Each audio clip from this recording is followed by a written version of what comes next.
एक बार नारद मुनि जी ने भगवान विष्णु जी से पूछा, हे भगवान, आपका इस समय सबसे प्रिय भक्त कौन है। अब विष्णु तो भगवान है, सो झट से समझ गए अपने भक्त नारद मुनि की बात और मुस्कुरा कर बोले, मेरा सबसे प्रिय भक्त उस गांव का एक मामूली किसान है।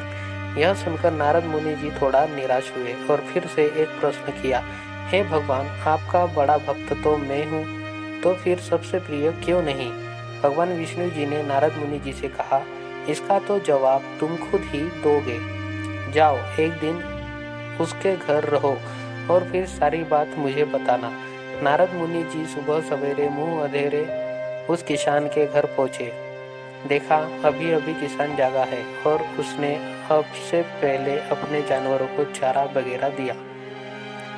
फिर मुंह हाथ धोए दैनिक क्रिया से निवृत्त हुआ।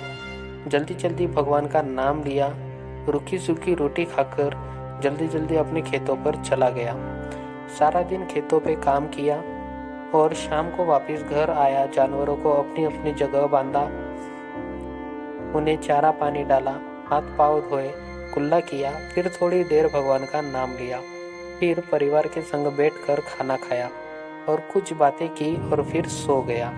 अब सारा दिन यह सब देखकर नारद मुनि जी भगवान विष्णु के पास वापिस आए और बोले, भगवान, मैं आज सारा दिन उस किसान के संग रहा, लेकिन वो तो ढंग से आपका नाम भी नहीं ले सकता। उसने थोड़ी देर सुबह, थोड़ी देर शाम को, और वो भी जल्दी जल्दी आपका ध्यान किया, और मैं तो 24 घंटे सिर्फ आपका ही नाम जपता हूँ। क्या अब भी आपका सबसे प्रिय भक्त वो गरीब किसान ही है। भगवान विष्णु जी ने नारद की बात सुनकर कहा, अब इसका जवाब तुम ही मुझे खुद ही देना। और भगवान विष्णु जी ने एक कलश अमृत से भरा नारद मुनि को थमाया और बोले, इस कलश को लेकर तुम तीनों लोकों की परिक्रमा करके आओ, लेकिन ध्यान रहे, अगर एक बूंद भी अमृत नीचे गिरा तो तुम्हारी सारी भक्ति और पुण्य नष्ट हो जाएंगे।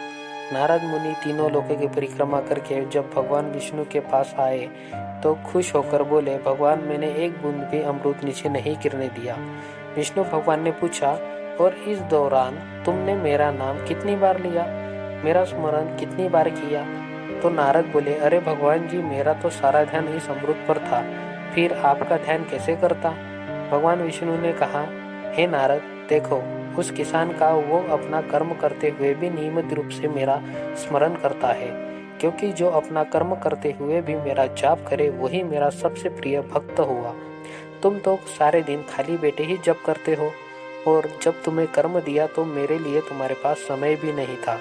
तो नारद मुनि सब समझ गए और भगवान के चरण पकड़कर बोले, हे भगवान, आपने मेरा अहंकार तोड़ दिया, आप धन्य हैं। तो दोस्तों, ये थी कहानी नारद मुनि को जब अपने भक्ति का अहंकार हो गया था तो विष्णु जी ने कैसे उनका अहंकार तोड़ा। आपको ये कहानी पसंद आई होगी तो जरूर इस वीडियो को लाइक कीजिएगा और चैनल को सब्सक्राइब जरूर कीजिएगा। तो मिलते हैं ऐसी नेक्स्ट कहानी में, तब तक के लिए